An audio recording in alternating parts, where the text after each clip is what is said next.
Anything you need, Commander?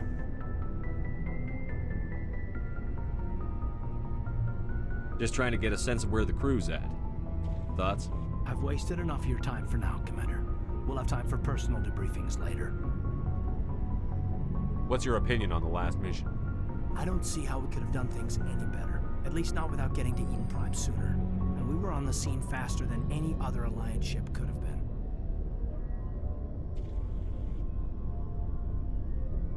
What's your opinion on the last mission? I don't see how we could have done things any better. At least not without getting to Eden Prime sooner.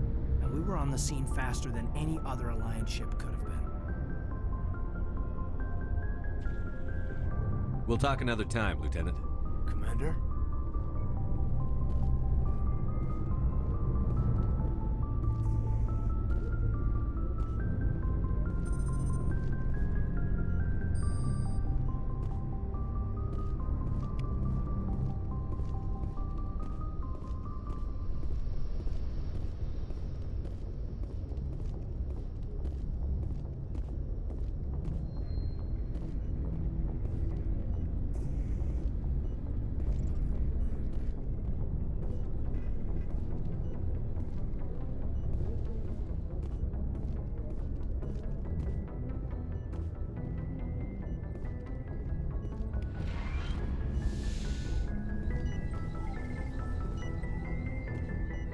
Yes, Commander? Is there something you need? I should go. Goodbye, Commander. Yes, Commander? Is there something you need? How did you end up serving on an Alliance ship? I enlisted right out of med school. Earth always seemed boring to me. Too safe, too secure. I figured the colonies were teeming with exotic adventure. I wanted to travel the stars, tending the wounds of tough soldiers with piercing eyes and sensitive souls. Turns out military life isn't quite as romantic as I'd imagined. But humanity needs the Alliance if we want to keep expanding through the Traverse, and the Alliance always needs good doctors. So I stayed on to do my part. Ever think you made the wrong choice? Sometimes I think about opening a private practice back on Earth, or maybe taking a position at one of the new med centers out in the colonies. But there's something special about working on soldiers. If I left the Alliance now, I'd feel like I was abandoning them. How well do you know the Lieutenant? I'd never worked with him before this mission. But he has an impressive service record, over a dozen special commendations. Tends to keep to himself, though. Maybe because of the headaches. It's not easy being an L2.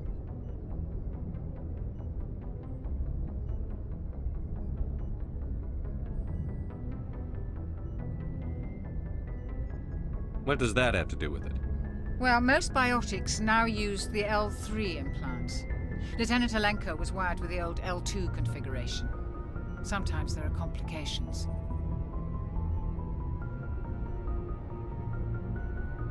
What kind of complications? Severe mental disabilities, insanity, crippling physical pain. There's a long list of horrific side effects. Caden's lucky.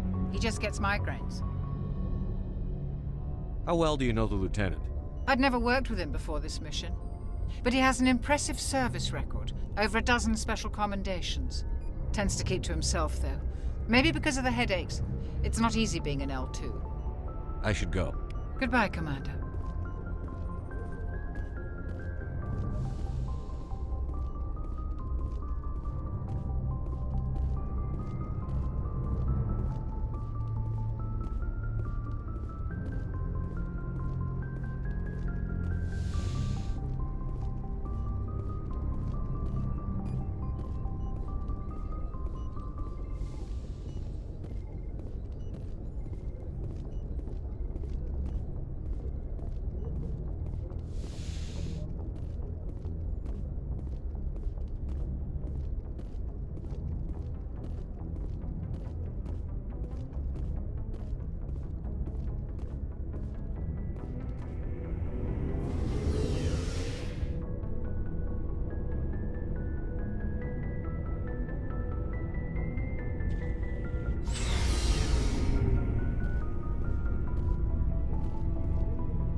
Hey, Commander.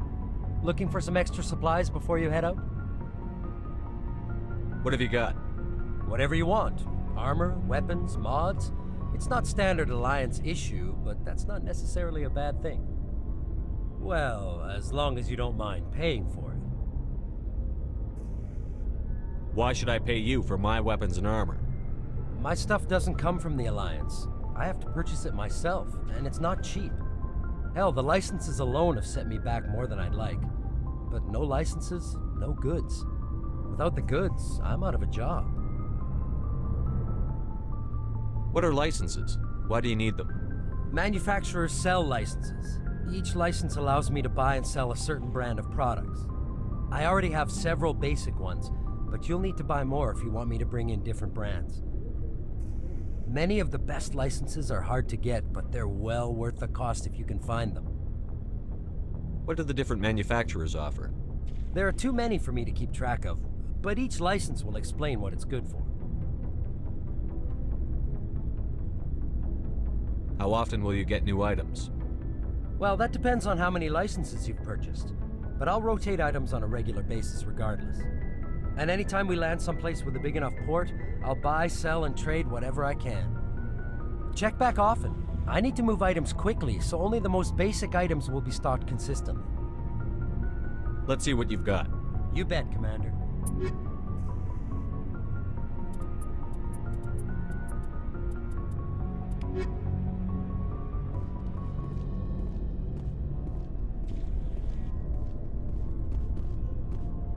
Looking for supplies? Let's see what you've got. You bet, Commander.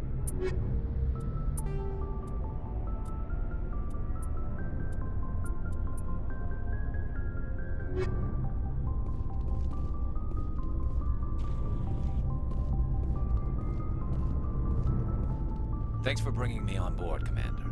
I knew working with the Spectre would be better than life at CSEC. Have you worked with a Spectre before? Well, no, but I know what they're like. Spectres make their own rules. You're free to handle things your way. At CSEC, you're buried by rules. The damn bureaucrats are always on your back.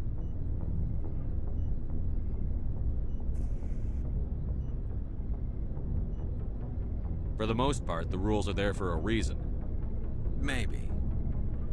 But sometimes it feels like the rules are only there to stop me from doing my work.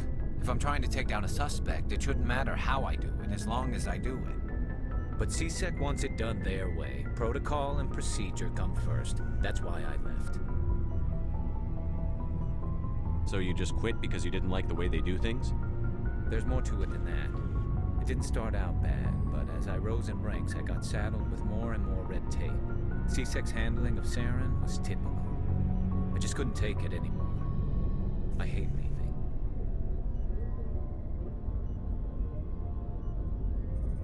I hope you made the right choice. I'd hate for you to regret it later. Well, that's sort of why I teamed up with you. It's a chance for me to get off the Citadel, see how things are done outside CSEC. Either way, I plan to make the most of this. And without CSEC headquarters looking over my shoulder, well, maybe I can get the job done my way for a change.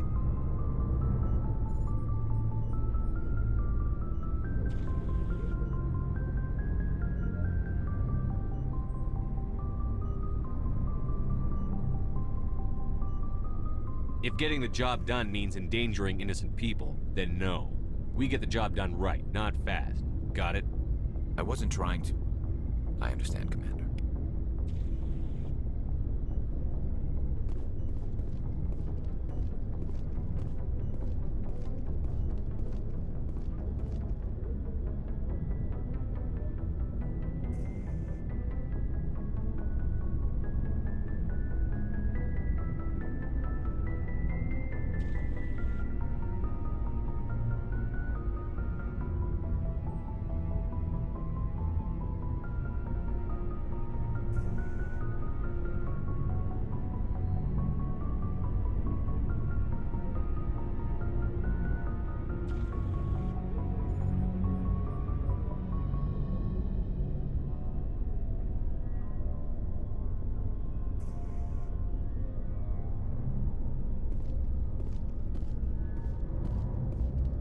Commander? What's your opinion on the last mission? Kinda wish you'd got there sooner, Commander. No offense, I appreciate the rescue. I just wish...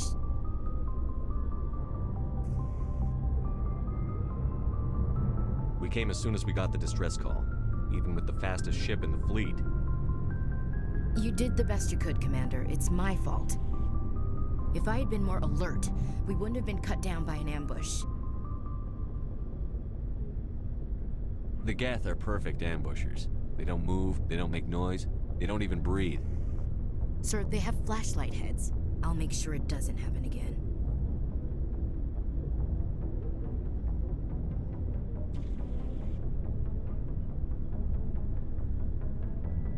Do you have a few minutes to talk one-on-one? I'm sorry, Commander. I need to get my duty squared away. I wouldn't mind talking more later, though. Dismissed, Chief. Sir.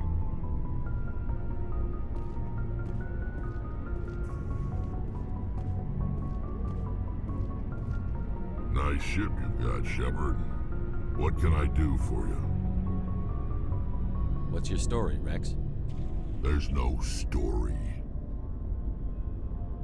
Go ask the Quarian if you want stories.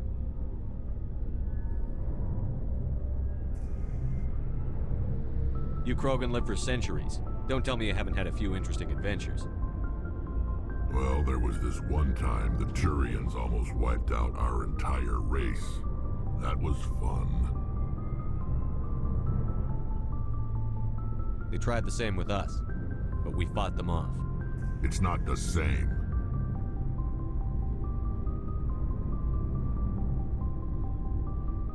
It seems pretty much the same to me. So your people were infected with a genetic mutation? An infection that makes only a few in 1,000 children survive birth? And I suppose it's destroying your entire species? I suppose it isn't all the same. I don't expect you to understand, but don't compare humanity's fate with the Krogan. I was just making conversation. I wasn't trying to upset you. Your ignorance doesn't upset me, Shepard.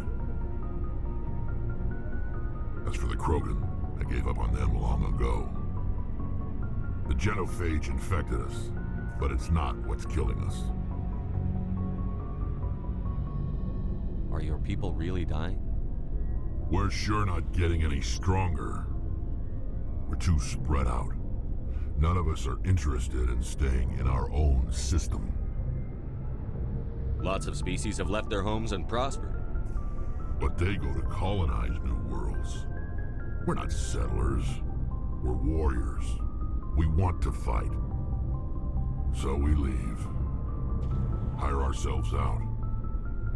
And most of us never go back. What can you tell me about the genophage? Ask the Solarians if you want details. They made it. All I know, it makes breeding nearly impossible. Thousands die in stillbirth, and most never get that far. Every Krogan is infected, every one.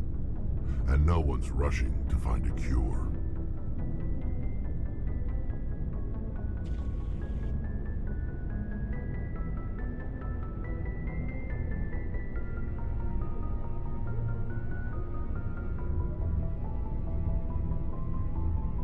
Why don't the Krogan try to find a cure?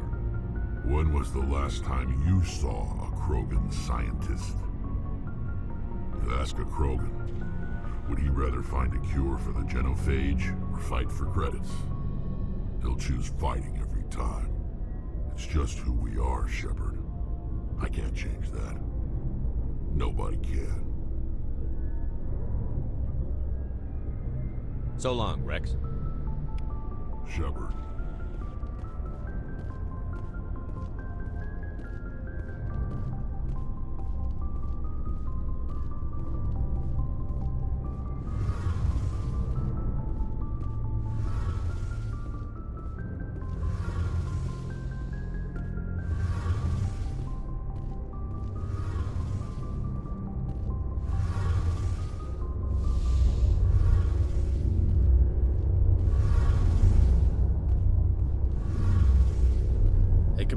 know that Quarian, Tally? She's been spending all her time down here asking me about our engines. I'll tell her to leave you alone. What? No, she's amazing. I wish my guys were half as smart as she is. Give her a month on board and she'll know more about our engines than I do. She's got a real knack for technology, that one. I can see why you wanted her to come along. I figured she'd be a real asset to the team. You've got an eye for talent, Commander, but I'm guessing that's not why you came down here. Fill me in on the IES stealth systems. How does it work exactly? You can't hide a ship out in space. They emit too much heat and radiation, too easy for sensors to pick them up, unless you find a way to capture those emissions. So our stealth systems trap the energy we give off in storage sinks built into the ship itself. No emissions to give away our location. Eventually the sinks have to be vented. More than a few hours silent running and they overheat. Cook us inside our own hull. There's no way for anyone to detect us?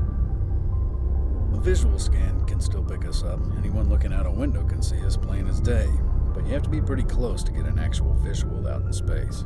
Most vessels rely on scanners. As long as the stealth systems are engaged, they can't see us. Not unless we accelerate to FTL speeds. Why doesn't it work with faster than light travel? Cranking up the FTL blue shifts our emissions, pushes them into frequencies too high to capture in the sinks. As soon as we make the jump, it's like setting off a flare. Sensors can pick up our location whenever we enter or exit FTL flight, but for short-range missions, our stealth systems are amazing, and we've got the only one.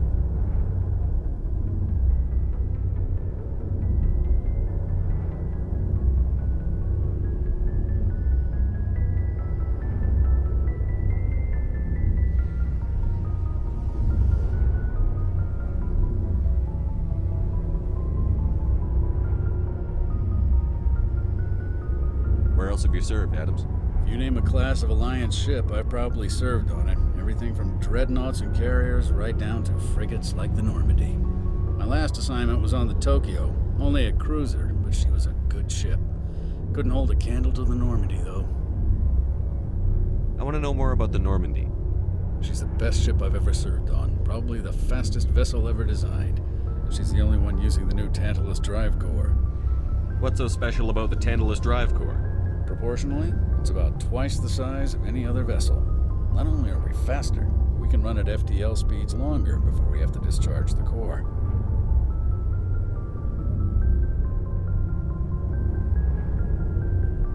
Carry on, Adams. Aye, aye, Commander.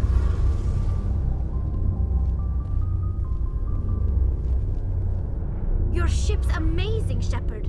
I've never seen a drive core like this before. I can't believe you were able to fit it into a ship this small. I'm starting to understand why you humans have been so successful. I had no idea Alliance vessels were so advanced. The Normandy's a prototype. Cutting-edge technology. A month ago, I was patching a makeshift fuel line into a converted tug ship in the flotilla. Now, I'm sitting on board one of the most advanced vessels in Citadel space. I have to thank you again for bringing me along. Traveling on a vessel like this is a dream come true for me. I had no idea you found ship technology so interesting. It comes with being a Quarian. The migrant fleet is the key to the survival of my people. Ships are our most valuable resource. But we don't have anything like this. We make do with cast-offs and second-hand equipment. We just try to keep them running for as long as we can. Some of the fleet's larger vessels date all the way back to our original flight from the Geth.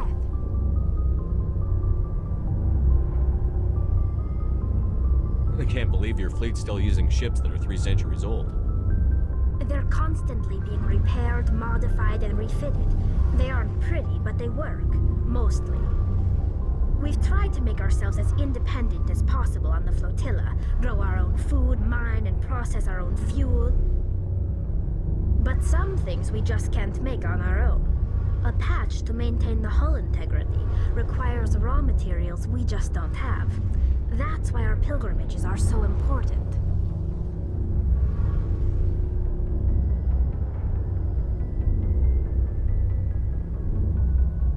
Tell me about your people. Our lives aren't easy. Resources are scarce, and we are constantly on the move. Everything we do must in some way contribute to the continuation of the migrant fleet. There are 17 million Quarians in the flotilla, and each of us relies on the others for survival. The bonds among my people are strong. Unfortunately, we have had to surrender many of the freedoms and civil liberties other species take for granted. What kind of freedoms? Well, it's illegal for parents to have more than one child.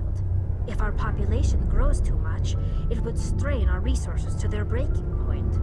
Of course, we also can't allow our numbers to become too few. If our population is in decline, the rule against single births is temporarily repealed. In extreme cases of population decline, incentives are even offered to encourage multiple births, though the Conclave hasn't had to take such measures in nearly a century. That's your government. The Conclave is our civilian branch of government. Each ship can elect a representative to serve on the Conclave and make decisions that affect the fleet as a whole. On matters that affect an individual ship, however, the captain has the final say. It's a tradition that dates back to the early days, when the fleet was governed by martial law. Fortunately, most captains nowadays are smart enough to have an elected council from their crew to give them advice and guidance. So the ultimate power rests with elected officials. In practice, the Conclave and the respective council for each ship tend to set the rules that govern our daily lives. But in theory, we are still under military jurisdiction. The 5 top-ranking military officials in the fleet serve on the Admiralty Board. These 5 have the power to overrule any decision by the Conclave in case of emergency. To do so requires unanimous agreement among the Admiralty, and they can only do this once. After that, the entire board must resign their posts. It's a safeguard that served us well. In nearly 3 centuries, the Admiralty Board has only overruled the Conclave 4 times. I want to know more about the Geth. I doubt I can tell you anything you don't already know. It's been almost 3 centuries since they drove my people into exile. All I know is the story of their origins, what they were when we created them, and how they turned on us. Interesting. The Geth were originally created to serve as an automated manual labor force. Initially, their intelligence was as limited as any VI. Over time, we made small modifications to their programming to allow them to perform more varied and complex tasks, bringing them closer and closer to true AI status. How come the Council didn't step in and stop you? This wasn't true AI research. We may have been skirting the bounds of the law, but we never did anything that was actually illegal. The changes were so insignificant, so gradual, that we were able to control them. Or so we thought. But one thing we underestimated was the power of the neural network. 1 million Geth thinking simultaneously created an inherently unstable matrix. So, the Geth share brain power? Many of the Geth's logic systems were designed to work in concert with other nearby Geth. Basically, the more of them you have in a group, the smarter they are. So there's some sort of group consciousness? No, nothing like that. They cannot share sensory data or information. Their programming cannot handle that much simultaneous input. Each Geth maintains an individual awareness and identity. The neural network only operates on a process-based level. It's basically the synthetic equivalent of a subconscious. But when they're in close proximity, they can coordinate low-level functional processes, freeing up more capacity for original or independent thought.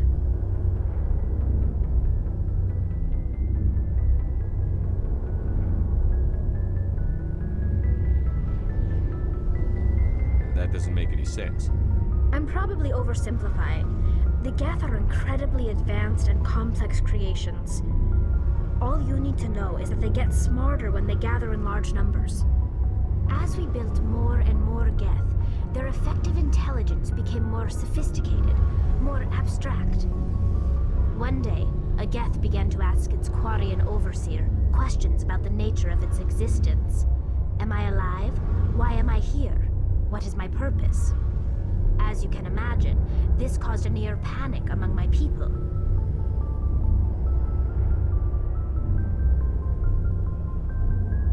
I don't see what's so bad about those questions. The Geth were created to engage in mundane, repetitive, or dangerous manual labor. That's fine for machines, but it won't satisfy a sentient being for long. The Geth were showing signs of rudimentary self-awareness and independent thought. If the Geth were intelligent, then we were essentially using them as slaves. It was inevitable the newly sentient Geth would rebel against their situation. We knew they would rise up against us, so we acted first. A general order went out across all Quarian-controlled systems to permanently deactivate all Geth. The Geth responded to this order violently. You can't blame them for fighting for their survival. We had no other choice. The Geth were already on the verge of revolution. By acting quickly, we had a chance to end the war before it began. The hope was that most of the Geth would still be little more than machines, incapable of organized resistance. But they had progressed much further than anyone anticipated. The war was long and bloody. Millions upon millions of Quarians died at their hands. In the end, we were forced to flee our own homeworld. We feared the Geth would pursue us, but they never came beyond the Veil. Now we drift through space, exile searching for a way to reclaim what was once ours.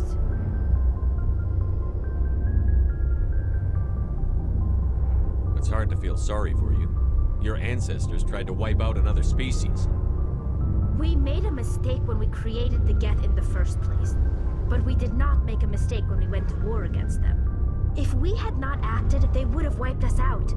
They're a synthetic life form. They have no use for organics. None. Why do you think they cut themselves off from the rest of the galaxy? Why do you think they've killed every organic being who's ever tried to contact them?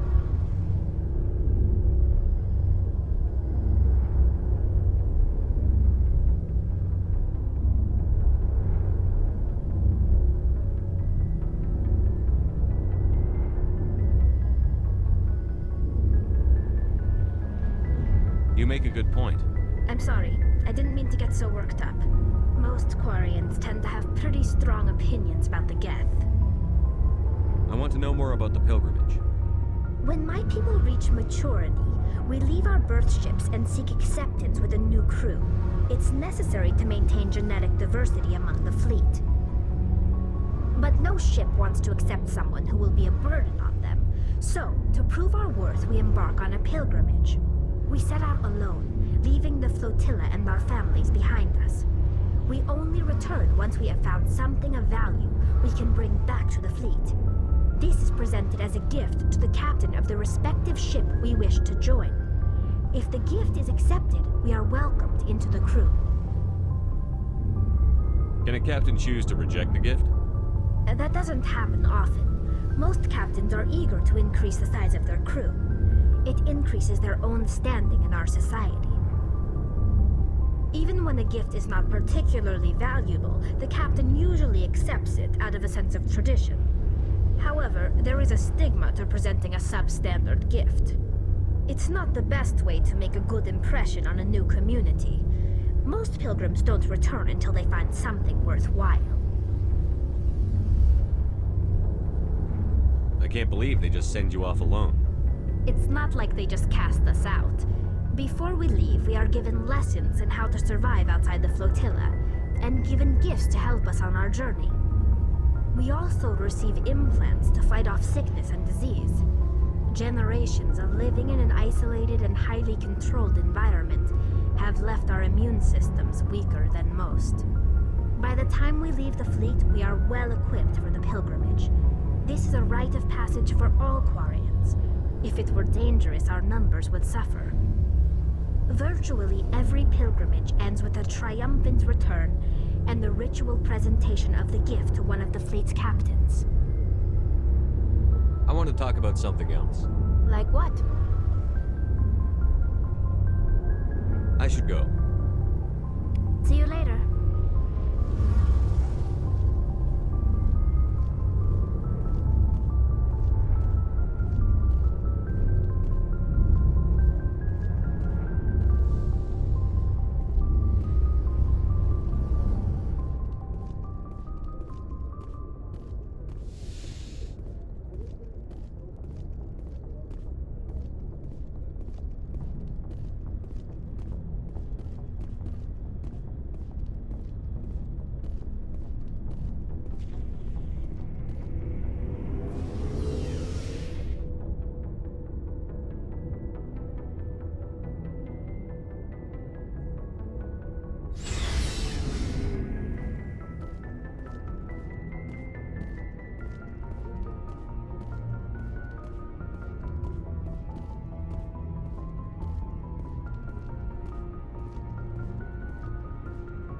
Commander, I'm picking up some strange readings. Really strange, like off the damn charts. It looks like it's coming from an underground complex a few clicks away from the drop zone.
Should sneak around and pull its tail.